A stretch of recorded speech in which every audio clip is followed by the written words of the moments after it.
성령의 은혜가 오늘도 당신을 감싸길 축복합니다. 구독으로 함께 은혜를 나누고 좋아요로 감사의 마음을 전하세요. 댓글에 아멘을 남기시면 기도로 함께 하겠습니다. 하나님이 인도하실 때 나타나는 7가지 현상, 성경 속 놀라운 비밀이 드러납니다. 목사인 제가 부끄러운 고백을 하나 하겠습니다. 신학교를 졸업하고 첫 목회지에 부임했을 때 저는 하나님의 인도하심을 분별하는데 정말 서툴렀습니다. 기도하면 뭔가 극적인 음성이 들릴 줄 알았습니다. 하늘에서 천둥 소리처럼 이것을 하라 하는 명령이 떨어질 거라 기대했습니다. 그런데 현실은 달랐습니다. 기도해도 아무 소리가 들리지 않았습니다. 말씀을 읽어도 그저 글자일 뿐이었습니다. 하나님, 정말 저를 인도하고 계신 겁니까? 그렇게 5년이 흘렀습니다. 그러던 어느 겨울날 저녁 한 권사님이 제게 전화를 하셨습니다. 목소리가 심하게 떨리고 계셨습니다. 목사님, 제가 지금 큰 결정을 앞두고 있는데요. 이게 하나님의 뜻인지 아닌지 도무지 모르겠어요. 기도해도 확신이 서지 않고 말씀을 읽어도 답이 안 보여요. 어떻게 해야 할까요? 전화를 끊고 나서 저는 한참을 멍하니 앉아 있었습니다. 그분의 질문이 사실은 제 질문이기도 했기 때문입니다. 그날 밤 저는 무릎 꿇고 기도했습니다. 아니, 기도라기보다는 울부짖음에 가까웠습니다. 하나님, 저도 모르겠습니다. 목사인 제가 어떻게 성도들을 인도합니까? 저부터 주님의 인도하심을 분별하지 못하는데요. 그런데 그날 밤 놀라운 일이 일어났습니다. 새벽 4시쯤 잠에서 깨어 성경을 펼쳤는데 시편 32편 8절이 눈에 들어왔습니다. 내가 네게 가르쳐 네가 갈 길을 보이고 너를 주목하여 훈계하리로다. 그 순간 제 마음에 뭔가가 스쳐 지나갔습니다. 평안이었습니다. 설명할 수 없는 평안이 제 마음을 가득 채웠습니다. 그리고 깨달았습니다. 아, 하나님은 이미 저를 인도하고 계셨구나. 다만 제가 그 인도하심의 방법을 몰랐을 뿐이구나. 그때부터 저는 지난 15년간의 목회 생활을 돌아보기 시작했습니다. 그리고 발견했습니다. 하나님이 인도하실 때 나타나는 분명한 현상들이 있다는 것을. 오늘 여러분과 함께 나누고 싶은 것이 바로 이것입니다. 하나님의 인도하심, 어렵지 않습니다. 복잡하지도 않습니다. 성경은 이미 그 비밀을 우리에게 알려주고 계십니다. 지금부터 하나님이 인도하실 때 나타나는 7가지 놀라운 현상을 함께 발견하시겠습니까? 이 7가지를 아시면 여러분의 삶에서 하나님의 인도하심을 분명히 경험하게 되실 것입니다. 여러분, 혹시 어떤 결정을 앞두고 마음이 불안하고 초조한 경험 있으신가요? 밤에 잠을 이루지 못하고 이리저리 뒤척이는 그런 시간 말입니다. 이 길이 맞나? 저 길이 맞나? 머리로는 계산하고 분석하는데 마음은 계속 불안합니다. 우리가 하나님의 뜻을 벗어나 있을 때 우리 마음은 절대 평안할 수 없습니다. 아무리 조건이 좋아 보여도, 아무리 합리적으로 보여도 마음 깊은 곳에서 불안이 사라지지 않습니다. 그런데 하나님이 인도하시는 길에 들어서면 정반대 현상이 일어납니다. 설명할 수 없는 평안이 찾아옵니다. 성경은 이렇게 약속하십니다. 아무것도 염려하지 말고 다만 모든 일에 기도와 간구로 너희 구할 것을 감사함으로 하나님께 아뢰라. 그리하면 모든 지각에 뛰어난 하나님의 평강이 그리스도 예수 안에서 너희 마음과 생각을 지키시리라. 빌립보서 4장 6절에서 7절의 말씀입니다. 여기서 주목할 단어가 있습니다. 모든 지각에 뛰어난 평강입니다. 이 말은 우리의 이해를 초월하는 평안이라는 뜻입니다. 머리로는 이해가 안 되는데 마음에는 평안이 있는 것입니다. 조건상으로는 불리해 보이는데 왜인지 마음이 편안한 것입니다. 바로 이것이 하나님이 인도하실 때 나타나는 첫 번째 현상입니다. 제가 아는 한 집사님 이야기를 나누겠습니다. 김영애 집사님, 58세, 인천에 사시는 분입니다. 3년 전 이분은 큰 결정을 앞두고 계셨습니다. 오랜 직장 생활을 정리하고 작은 사업을 시작할 것인가, 아니면 그냥 안정적으로 계속 다닐 것인가. 조건만 따지면 직장에 남는 게 유리했습니다. 퇴직금도 많이 남아 있었고 2년만 더 다니면 연금도 늘어나는 상황이었습니다. 주변 사람들도 모두 말렸습니다. 지금 나가면 손해야. 조금만 더 참아. 머리로는 그게 맞았습니다. 그런데 이상했습니다. 기도할 때마다 마음에 평안이 없었습니다. 오히려 불안하고 답답했습니다.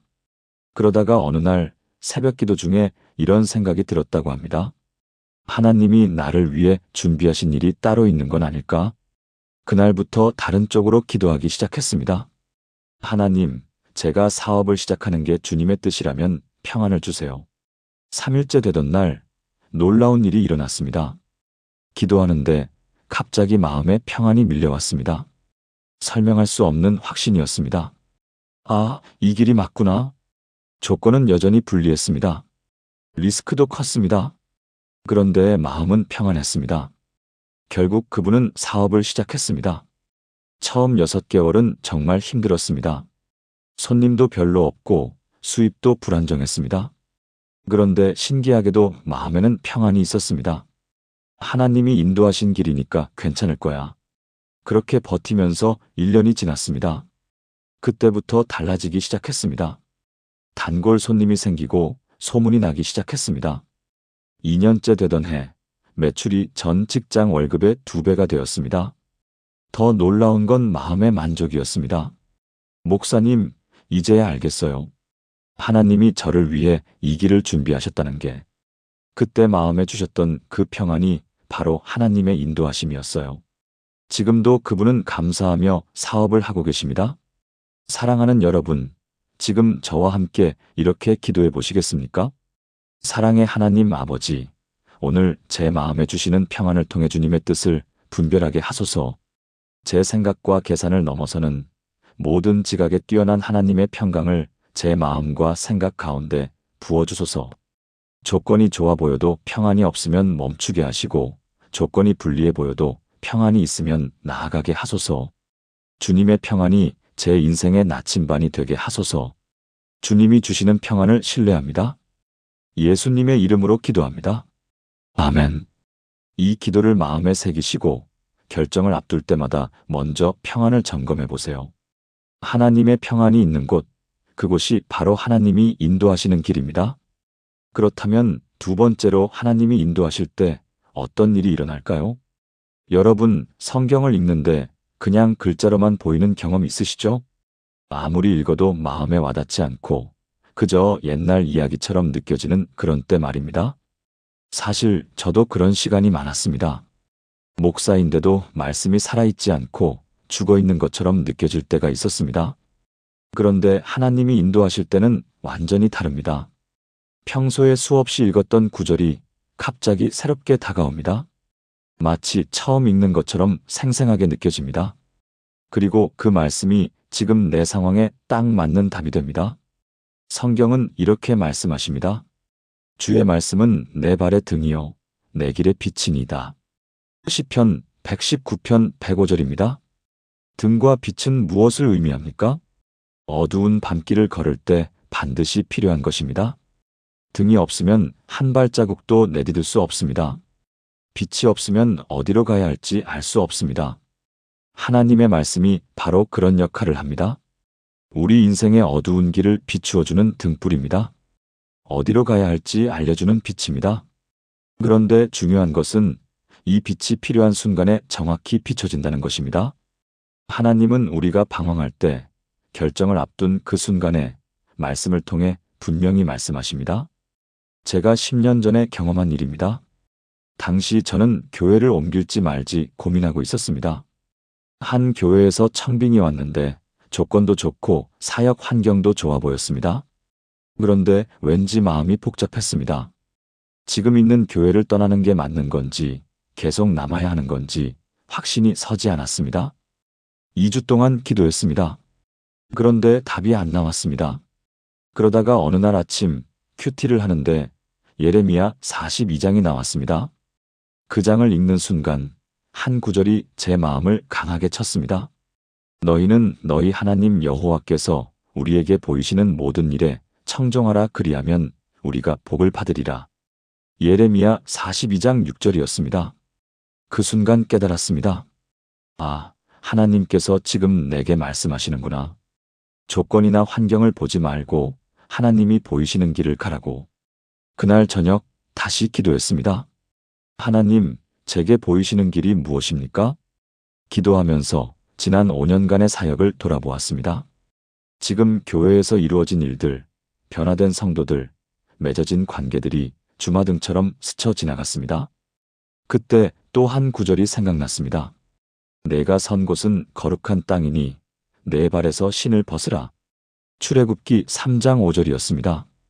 모세가 떨기나무 앞에서 들었던 하나님의 음성입니다. 아, 지금 내가 서 있는 이곳이 바로 하나님이 거룩하게 하신 곳이구나.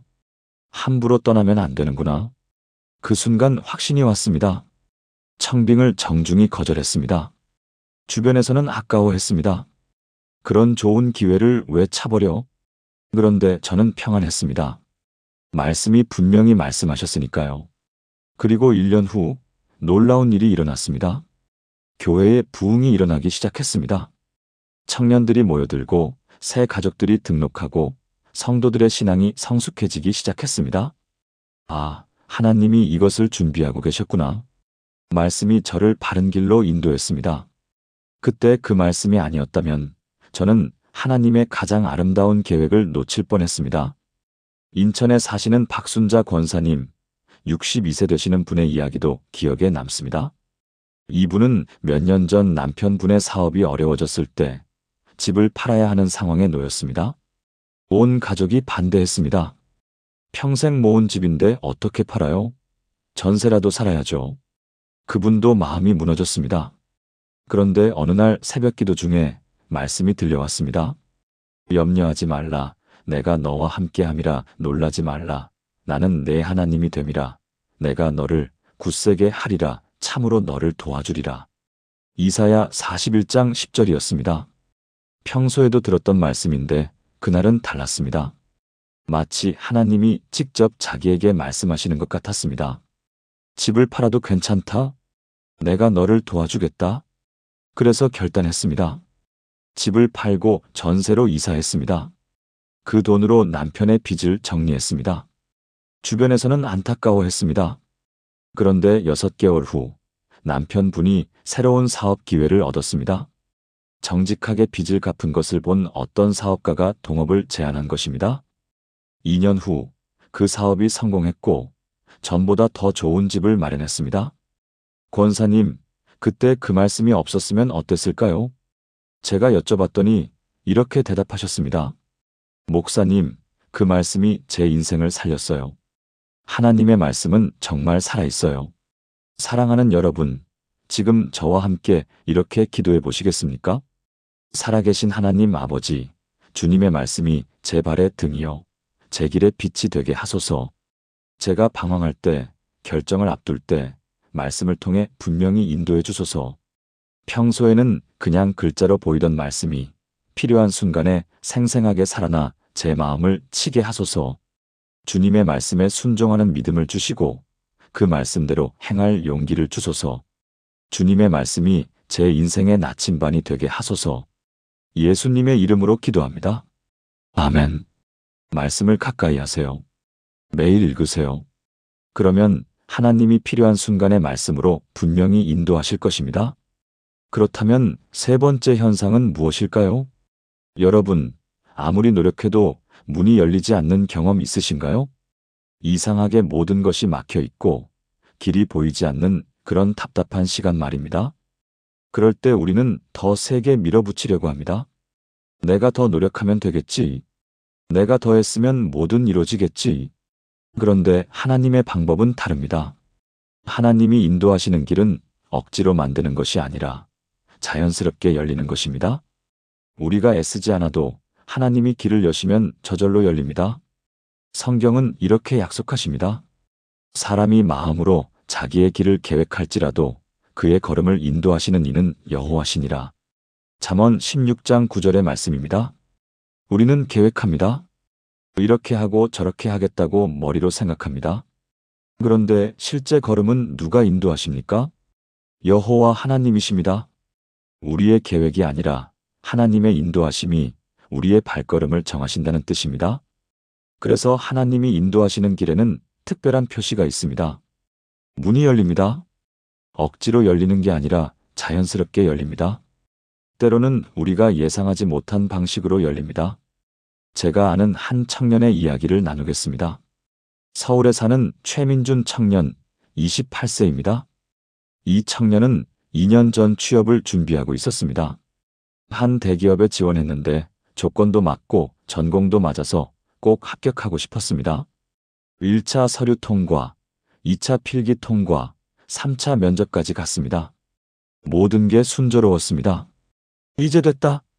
그런데 최종 발표에서 떨어졌습니다. 충격이었습니다. 하나님, 왜 이러십니까? 제가 이렇게 기도했는데, 이렇게 준비했는데. 한 달 동안 방황했습니다. 기도도 안 되고 말씀도 안 읽혔습니다. 그러다가 어느 날 교회 청년부 선배가 연락을 했습니다. 민준아, 우리 회사에서 사람 뽑는다는데 지원해 볼래? 별 기대 없이 지원서를 냈습니다. 그런데 신기하게도 모든 과정이 술술 풀렸습니다. 면접 분위기도 좋았고 질문도 자기가 잘 아는 것들이었습니다. 이건 뭔가 다르다. 그렇게 합격했습니다. 입사하고 나서 알았습니다. 그 회사가 자기 전공과 훨씬 더 잘 맞는 곳이었다는 것을. 그리고 그곳에서 만난 팀장님이 독실한 크리스천이셔서 신앙적으로도 큰 도움을 받았습니다. 1년 후 민준 청년이 제게 고백했습니다. 목사님, 이제야 알겠어요. 제가 원했던 그 대기업은 하나님의 뜻이 아니었던 거예요. 하나님은 저를 위해 더 좋은 곳을 준비하고 계셨어요. 그래서 그 문을 닫으신 거예요. 지금 그 청년은 회사에서 인정받으며 신앙생활도 열심히 하고 있습니다. 부산에 사시는 정미경 집사님, 55세 되시는 분의 이야기도 비슷합니다. 몇 년 전 이분은 집을 이사하려고 했습니다. 마음에 드는 집을 찾았고 계약하려고 준비했습니다. 그런데 이상하게 자꾸 계약이 틀어졌습니다. 집주인이 갑자기 마음을 바꾸기도 하고 서류에 문제가 생기기도 했습니다. 3번이나 계약이 무산되었습니다. 하나님, 도대체 왜 이러십니까? 좌절했습니다. 그런데 한 달 후 전혀 예상하지 못한 곳에서 연락이 왔습니다. 남편분의 직장 동료가 이사를 가게 되었는데 자기 집을 맡아줄 사람을 찾는다는 것입니다. 조건도 좋고 위치도 좋았습니다. 무엇보다 가격이 처음에 알아본 집보다 훨씬 저렴했습니다. 그 집으로 이사했습니다. 그리고 6개월 후에 알았습니다. 처음에 계약하려던 집 근처에 큰 공사가 시작되어서 소음이 심하고 먼지가 많이 난다는 것을. 하나님이 막으신 거였어요. 더 좋은 것을 주시려고. 정 집사님은 지금도 감사하며 그 집에서 살고 계십니다. 사랑하는 여러분, 이해가 되시나요? 하나님이 인도하시는 길은 억지로 열리지 않습니다. 자연스럽게 열립니다. 때로는 한 문을 닫으셔서 다른 문을 열어주십니다. 우리 눈에는 막혀 보여도 하나님은 더 좋은 길을 준비하고 계십니다. 사랑하는 여러분, 지금 저와 함께 이렇게 기도해 보시겠습니까? 전능하신 하나님 아버지, 제 길을 인도하시는 분이 주님이심을 믿습니다. 제 계획이 아니라 주님의 인도하심을 따르기 원합니다. 문이 닫히면 붙들고 매달리지 않게 하시고 주님이 여시는 문을 분별하게 하소서. 억지로 밀어붙이는 대신 주님이 자연스럽게 여시는 길을 기다리게 하소서. 때로 한 문을 닫으시는 것도 주님의 사랑임을 믿습니다. 더 좋은 것을 주시려는 주님의 계획을 신뢰합니다. 예수님의 이름으로 기도합니다. 아멘. 하나님을 신뢰하세요. 억지로 밀지 마세요. 하나님이 여시는 문은 자연스럽게 열립니다. 그 문으로 들어가는 것, 그것이 바로 하나님의 인도하심을 따르는 것입니다. 이제 4번째 현상을 함께 살펴보겠습니다. 여러분, 중요한 결정을 앞두고 주변 사람들과 의논해 본 적 있으신가요? 때로는 가족에게, 때로는 친구에게, 때로는 목사님이나 선배님께 조언을 구하지요. 그런데 신기한 것은 하나님이 인도하시는 길일 때 주변 사람들의 반응이 일치한다는 것입니다. 서로 다른 사람들이 같은 방향을 가리킵니다. 이것도 하나님의 인도하심을 확인하는 중요한 방법입니다. 성경은 이렇게 말씀하십니다. 의논이 없으면 경영이 무너지고 지략이 많으면 경영이 성립하느니라. 잠언 15장 22절의 말씀입니다. 하나님은 우리를 혼자 내버려 두지 않으십니다.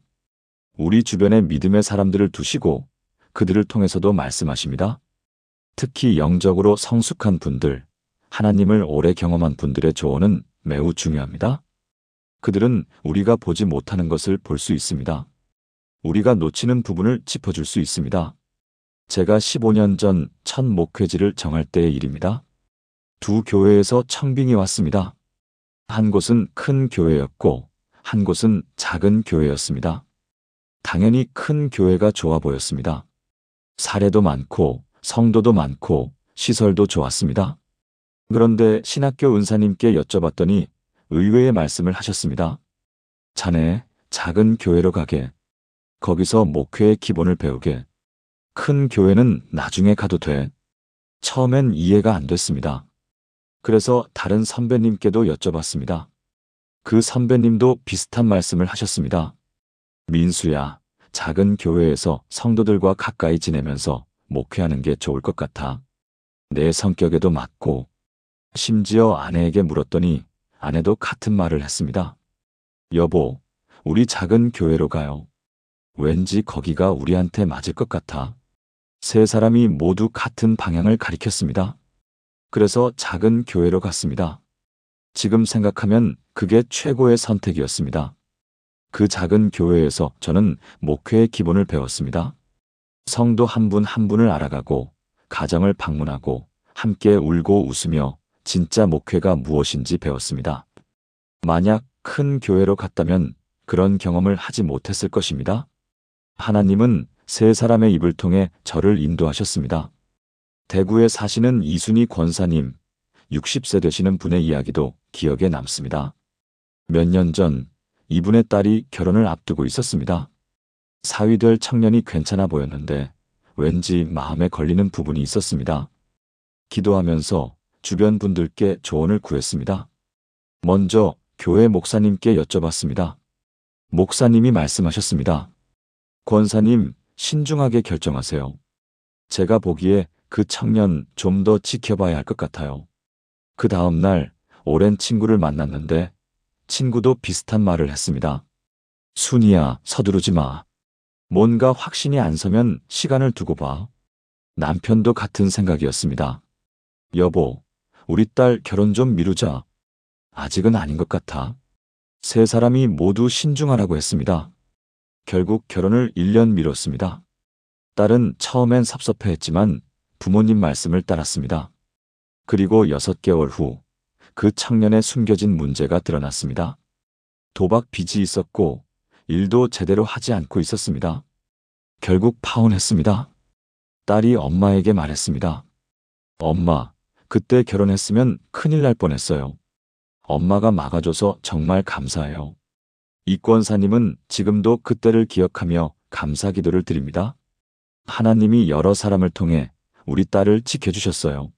사랑하는 여러분, 중요한 결정을 앞두고 계십니까? 혼자 결정하지 마세요. 믿음의 사람들과 의논하세요. 특히 영적으로 성숙한 분들, 하나님을 오래 경험한 분들의 조언을 구하세요. 그리고 그들의 말이 일치하면 그것을 하나님의 음성으로 받아들이세요. 하나님은 공동체를 통해서도 우리를 인도하십니다. 사랑하는 여러분, 지금 저와 함께 이렇게 기도해 보시겠습니까? 사랑하는 하나님 아버지, 저를 혼자 두지 않으시고 믿음의 공동체 안에 두심을 감사합니다. 제 주변에 하나님을 경험한 분들을 통해 주님의 뜻을 알려주소서. 교만하여 혼자 결정하지 않게 하시고 겸손하게 조언을 구하는 마음을 주소서. 여러 사람의 입을 통해 주시는 주님의 음성을 분별하게 하소서. 의논이 많으면 경영이 성립된다는 주님의 말씀을 믿고 의지합니다. 예수님의 이름으로 기도합니다. 아멘. 믿음의 사람들과 함께 기도하고 의논하세요. 하나님은 그들을 통해서도 분명히 말씀하실 것입니다. 이제 5번째 현상으로 넘어가겠습니다. 여러분, 기다리는 시간이 답답하고 힘든 경험 있으신가요? 빨리 답을 주시면 좋을 텐데 하나님은 왜 기다리게 하실까요? 우리는 빠른 응답을 원합니다. 지금 당장 확실한 답을 원합니다. 그런데 하나님의 방법은 다릅니다. 하나님은 때로 우리를 기다리게 하십니다. 그 기다림이 힘들고 답답하지만 사실은 그 시간이 가장 중요합니다. 기다리는 동안 우리의 믿음이 자라기 때문입니다. 기다리는 동안 확신이 단단해지기 때문입니다. 성경은 이렇게 약속하십니다. 오직 여호와를 앙망하는 자는 새 힘을 얻으리니 독수리가 날개치며 올라감 같을 것이요 다른 박질하여도 곤비하지 아니하겠고 걸어가도 피곤하지 아니하리로다. 이사야 40장 31절입니다. 여기서 핵심 단어가 앙망하는입니다. 앙망한다는 것은 무엇입니까? 기다리면서 바라본다는 뜻입니다. 그냥 기다리는 게 아니라 하나님을 바라보며 기다리는 것입니다. 그 기다림 속에서 새 힘을 얻습니다. 독수리처럼 날개치며 올라가는 힘을 얻습니다. 다른 박질에도 지치지 않는 힘을 얻습니다. 기다림이 우리를 강하게 만듭니다. 제가 아는 한 목사님 이야기를 나누겠습니다. 전주에서 사역하시는 김성훈 목사님 52세이십니다. 이분은 10년 전 새 교회를 개척하려고 준비하고 있었습니다. 장소도 알아보고 준비도 다 했습니다. 이제 시작하면 되겠다. 그런데 하나님께 기도하는데 마음에 평안이 없었습니다. 지금이 아니다. 그런 느낌이 들었습니다. 그래서 기다렸습니다. 1년이 지났습니다. 주변에서 물었습니다. 목사님, 언제 개척하세요? 조금 더 기다려 보려고요. 2년이 지났습니다. 가족들도 조급해했습니다. 여보, 언제까지 기다릴 건가요? 하나님이 때를 보여주실 거예요. 3년째 되던 해, 드디어 확신이 왔습니다. 기도 중에 분명한 음성이 들렸습니다. 이제다. 그때부터 모든 것이 술술 풀렸습니다. 장소가 나타났고, 사람들이 모였고, 재정도 채워졌습니다. 개척 1년 만에 100명이 모였습니다. 지금은 300명이 넘는 교회로 성장했습니다. 김 목사님이 말씀하셨습니다. 그 3년의 기다림이 없었다면 지금의 성장도 없었을 거예요. 기다리는 동안 하나님이 저를 준비시키셨고 교회도 준비하셨어요. 기다림이 축복이었어요. 광주에 사시는 한영자 권사님, 65세 되시는 분의 이야기도 비슷합니다. 이분의 아들이 몇 년 전 사업을 하려고 했습니다. 조건도 괜찮았고 기회도 좋아 보였습니다. 그런데 어머니가 기도하는데 마음에 걸렸습니다. 아들에게 말했습니다. 아들아, 조금만 기다려보자. 엄마가 기도해 볼게. 아들은 처음엔 답답해했습니다. 엄마, 이런 기회 놓치면 다시 안 와요. 그래도 기도하고 하자. 6개월을 기다렸습니다. 그 사이에 아들도 함께 기도했습니다. 그러다가 그 사업의 문제점이 하나둘 드러나기 시작했습니다. 알고 보니 그 사업은 위험한 투자였습니다. 실제로 그 사업에 투자한 사람들이 나중에 큰 손해를 봤습니다. 엄마가 기도하면서 기다리자고 해서 살았어요. 아들은 지금도 그때를 감사하며 기억합니다. 그리고 1년 후 더 좋은 사업 기회가 왔습니다. 안전하고 미래도 밝은 사업이었습니다. 지금은 그 사업이 잘 되어서 가정도 안정되고 신앙생활도 잘하고 있습니다. 기다림이 축복이었어요. 한 권사님은 지금도 그렇게 고백하십니다. 사랑하는 여러분, 하나님의 때를 기다리는 것을 두려워하지 마세요. 빨리 응답이 안 온다고 조급해하지 마세요. 하나님은 가장 좋은 때에 가장 좋은 방법으로 응답하십니다. 기다리는 동안 우리의 믿음이 자랍니다. 기다리는 동안 확신이 단단해집니다. 기다리는 동안 하나님이 모든 것을 준비하십니다. 사랑하는 여러분, 지금 저와 함께 이렇게 기도해 보시겠습니까? 인내의 하나님 아버지, 조급한 마음을 내려놓고 주님의 때를 기다리는 믿음을 주소서. 빠른 응답을 구하는 대신 가장 좋은 때의 응답을 구하게 하소서. 기다림 속에서 제 믿음이 자라게 하시고 확신이 단단해지게 하소서. 독수리같이 날개치며 올라가는 새 힘을 주소서. 다른 박질에도 지치지 않고 걸어가도 피곤하지 않는 은혜를 주소서. 주님을 앙망하며 기다리는 자에게 주시는 복을 믿습니다. 예수님의 이름으로 기도합니다. 아멘. 하나님의 때를 신뢰하세요. 기다림을 두려워하지 마세요. 그 기다림 끝에 하나님의 가장 아름다운 응답이 있습니다. 이제 6번째 현상을 살펴보겠습니다. 여러분, 하나님의 뜻을 알았는데 순종하기가 두려운 경험 있으신가요? 이게 맞는 것 같긴 한데 막상 하려니 무섭다. 그런 마음 말입니다. 하나님의 인도하심을 확인했어도 실제로 그 길로 나아가는 것은 또 다른 문제입니다. 두려움이 엄습합니다. 만약 잘못되면 어떡하지? 그런데 신기한 것은 하나님이 정말 인도하시는 길이라면 순종할 용기도 함께 주신다는 것입니다. 두려워하는 마음 한가운데 담대함이 자라납니다. 성경은 이렇게 약속하십니다. 내가 내게 명령한 것이 아니냐, 강하고 담대하라, 두려워하지 말며 놀라지 말라. 내가 어디로 가든지 내 하나님 여호와가 너와 함께 하느니라. 여호수아 1장 9절입니다. 하나님은 여호수아에게 요단강을 건너 가나안 땅으로 들어가라고 명령하셨습니다. 엄청난 도전이었습니다. 적들이 가득하고 위험이 도사리고 있는 땅이었습니다. 여호수아도 두려웠을 것입니다. 그런데 하나님이 무엇이라고 말씀하셨습니까? 강하고 담대하라. 내가 너와 함께 하느니라. 명령만 주신 게 아니라 용기도 함께 주신 것입니다. 하나님이 인도하시는 길에는 반드시 용기가 따라옵니다. 두려움이 있지만 그보다 더 큰 담대함이 생깁니다. 하나님이 함께 하시니까 괜찮을 거야. 그런 확신이 마음에 자리 잡습니다. 제가 7년 전에 경험한 일입니다. 당시 교회에서 새 예배당 건축을 논의하고 있었습니다. 재정적으로 부담이 큰 프로젝트였습니다. 당연히 두려웠습니다. 만약 빚만 지고 실패하면 어떡하지? 밤에 잠을 못 이룰 정도로 고민했습니다. 그런데 기도하면서 확신이 자라기 시작했습니다. 이것은 하나님의 뜻이다. 하나님이 원하시는 일이다.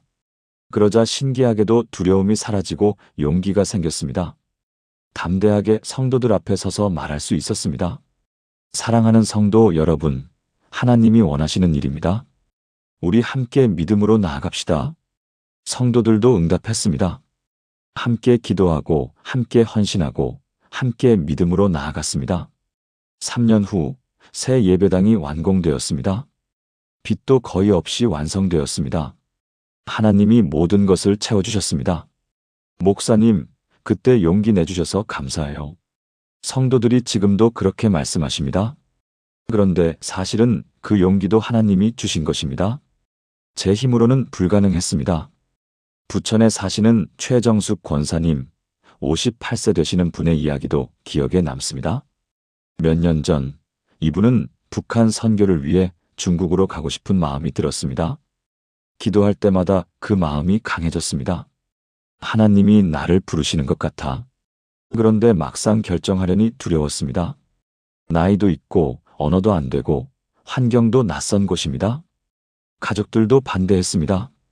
엄마, 그 나이에 무슨 선교를 가요? 위험해요. 흔들렸습니다. 그런데 어느 날 새벽 기도 중에 말씀이 마음에 강하게 들어왔습니다. 강하고 담대하라. 내가 너와 함께 하느니라. 그 순간 눈물이 쏟아졌습니다. 두려움이 사라지고 용기가 생겼습니다. 그래, 하나님이 함께 하시면 뭐가 두려워. 가족들을 설득하고 중국으로 갔습니다. 처음 1년은 정말 힘들었습니다. 언어도 안 통하고 문화도 달랐습니다. 그런데 하나님이 함께 하셨습니다. 조금씩 언어를 배우고 현지인들과 관계를 맺고 탈북민들을 돕기 시작했습니다.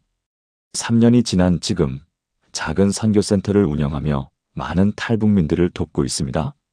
하나님이 주신 용기가 아니었다면 불가능했을 거예요. 최 권사님은 지금도 그곳에서 기쁘게 사역하고 계십니다. 사랑하는 여러분, 하나님의 뜻을 확인하셨습니까? 그런데 두렵습니까? 걱정하지 마세요. 하나님이 인도하시는 길이라면 하나님이 용기도 함께 주십니다. 순종할 힘도 함께 주십니다. 그 용기를 구하세요. 기도하면 반드시 주십니다. 사랑하는 여러분, 지금 저와 함께 이렇게 기도해 보시겠습니까? 전능하신 하나님 아버지, 주님이 인도하시는 길을 따라갈 용기를 주소서. 두려움이 저를 붙잡을 때 주님의 담대함으로 채워주소서. 강하고 담대하게 하시고 두려워하지 않고 놀라지 않게 하소서. 제가 어디로 가든지 주님이 함께 하심을 믿습니다. 순종할 때 필요한 모든 것을 공급하실 줄 믿습니다. 주님의 명령을 따를 용기를 주시고 끝까지 순종하는 믿음을 주소서. 예수님의 이름으로 기도합니다. 아멘. 하나님을 신뢰하고 담대하게 나아가세요. 하나님이 함께 하시는 길에 실패는 없습니다. 이제 마지막 7번째 현상을 함께 나누겠습니다.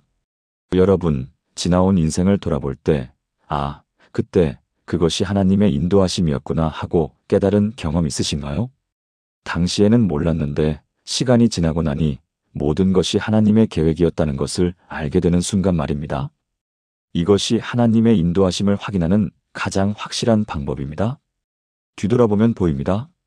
하나님의 손길이 선명하게 보입니다. 우연처럼 보였던 일들이 사실은 하나님의 섭리였다는 것을 알게 됩니다. 성경은 이렇게 말씀하십니다. 여호와께서 사람의 걸음을 정하시고 그의 길을 기뻐하시나니. 시편 37편 23절입니다. 하나님이 우리의 걸음을 정하십니다. 한 걸음 한 걸음을. 당시에는 우리가 선택한 것처럼 보이지만 사실은 하나님이 인도하신 것입니다. 돌아보면 그것을 확실히 알 수 있습니다. 제 인생을 돌아볼 때 가장 선명하게 기억나는 순간이 있습니다. 20년 전 신학교 선택할 때였습니다. 두 학교 중 하나를 선택해야 했습니다. 한 학교는 서울에 있었고 한 학교는 지방에 있었습니다. 당연히 서울이 좋았습니다. 그런데 기도하는 중에 왠지 지방 학교로 가야 할 것 같았습니다. 이해가 안 됐습니다. 왜 하필 지방으로? 그래도 순종했습니다. 지방 신학교로 갔습니다. 그곳에서 제 인생의 스승을 만났습니다. 그분을 통해 목회의 기초를 배웠습니다. 그곳에서 아내도 만났습니다. 그곳에서 평생 동역자들을 만났습니다. 지금 돌아보면 그 선택이 제 인생의 가장 중요한 결정이었습니다.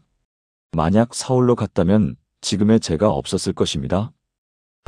하나님이 그때 저를 인도하셨구나. 20년이 지난 지금 그것을 확실히 압니다. 제주도에 사시는 강민수 집사님, 50세 되시는 분의 이야기는 더 극적입니다. 이분은 15년 전 사업 실패로 모든 것을 잃었습니다. 집도 날리고 빚만 남았습니다. 절망적이었습니다. 하나님, 왜 이런 일을 허락하셨습니까? 원망도 했습니다. 그런데 선택의 여지가 없었습니다. 고향인 제주도로 내려갈 수밖에 없었습니다. 그곳에서 작은 카페를 시작했습니다. 처음 3년은 정말 힘들었습니다. 빚도 갚아야 하고 생활도 해야 하고 아이들 학비도 대야 했습니다. 그런데 5년쯤 지나면서 카페가 조금씩 알려지기 시작했습니다. 제주도의 아름다운 바다가 보이는 카페였는데 SNS를 통해 입소문이 났습니다. 관광객들이 찾아오고 단골 손님이 생기고 매출이 늘어났습니다. 10년째 되던 해 빚을 다 갚았습니다. 그리고 깨달았습니다. 하나님이 15년 전 그 사업 실패를 통해 저를 이곳으로 인도하셨구나.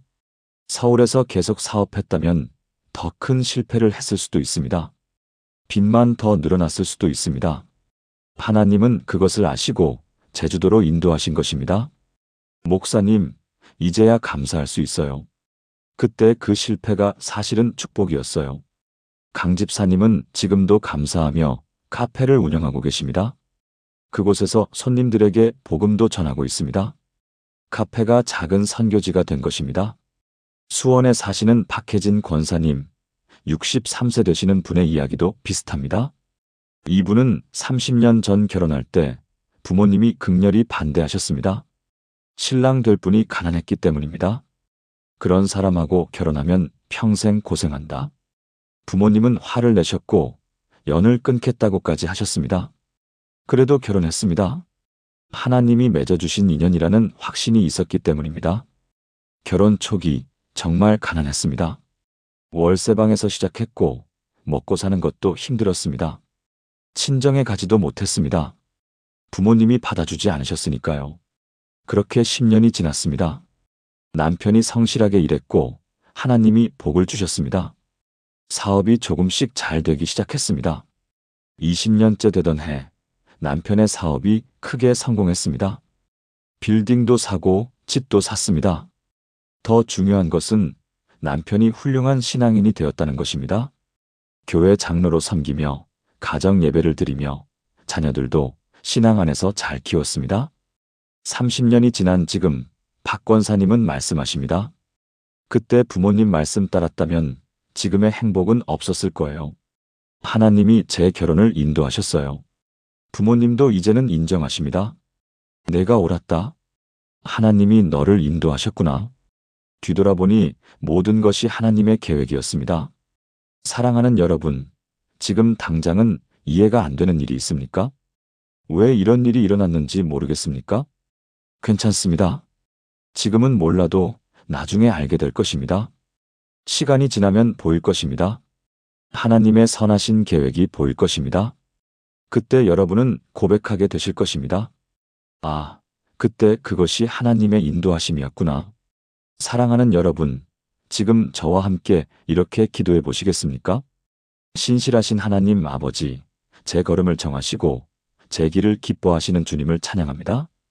지금은 이해가 안 되는 일도 나중에 돌아볼 때 주님의 선하신 인도하심이었음을 알게 하소서. 어려움 속에서도 주님을 신뢰하며 주님의 계획을 믿게 하소서. 한 걸음 한 걸음 주님이 인도하심을 믿고 담대하게 나아가게 하소서. 언젠가 뒤돌아볼 때 주님의 손길을 분명히 보게 될 것을 믿습니다. 모든 것을 합력하여 선을 이루시는 주님을 신뢰합니다. 예수님의 이름으로 기도합니다. 아멘. 하나님을 신뢰하세요. 지금 보이지 않아도 하나님은 분명히 일하고 계십니다. 언젠가 돌아볼 때 여러분은 하나님의 놀라운 인도하심을 보게 되실 것입니다. 지금까지 나눈 7가지 말씀을 하나의 기도로 드리겠습니다. 함께 기도하시겠습니까? 사랑하는 하나님 아버지, 오늘 이 시간 주신 하나님의 인도하심에 대한 7가지 놀라운 현상들을 감사드립니다.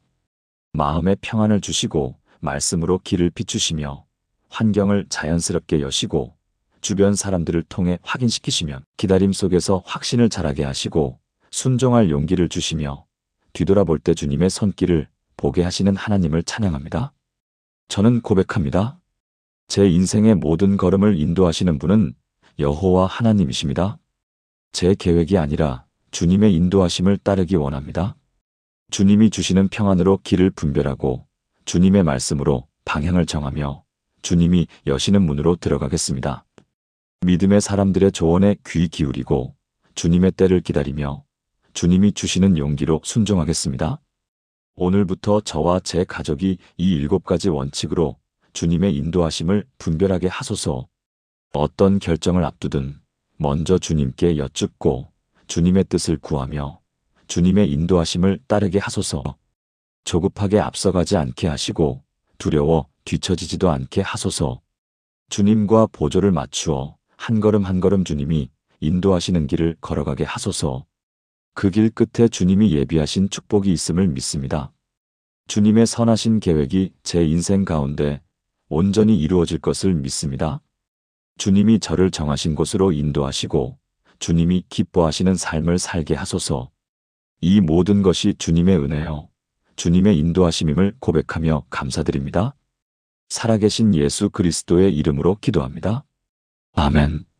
사랑하는 여러분, 지금까지 하나님이 인도하실 때 나타나는 7가지 놀라운 현상을 함께 나누었습니다. 다시 한번 정리하면 이렇습니다. 첫째, 마음의 평안이 찾아옵니다. 모든 지각에 뛰어난 하나님의 평강이 우리 마음과 생각을 지켜줍니다. 둘째, 말씀이 생생하게 다가옵니다. 하나님의 말씀이 우리 발의 등이요, 우리 길의 빛이 됩니다. 셋째, 환경이 자연스럽게 열립니다. 우리의 걸음을 인도하시는 이는 여호와이십니다. 넷째, 주변 사람들을 통해 확인됩니다. 의논이 많으면 경영이 성립됩니다. 다섯째, 기다림 속에서 확신이 자랍니다. 여호와를 앙망하는 자는 새 힘을 얻습니다. 여섯째, 순종할 용기가 생깁니다. 하나님이 함께 하시면 강하고 담대할 수 있습니다. 일곱째, 뒤돌아보면 하나님의 손길이 보입니다. 여호와께서 우리의 걸음을 정하시고 우리의 길을 기뻐하십니다. 이 7가지를 기억하세요. 중요한 결정을 앞두셨을 때 이 7가지를 점검해 보세요. 평안이 있는가? 말씀이 살아있는가? 환경이 자연스럽게 열리는가? 주변 사람들의 조언이 일치하는가? 기다리면서 확신이 자라나는가? 순종할 용기가 생기는가? 뒤돌아볼 때 하나님의 손길이 보이는가? 이 7가지가 확인되면 그 길이 바로 하나님이 인도하시는 길입니다. 담대하게 나아가세요.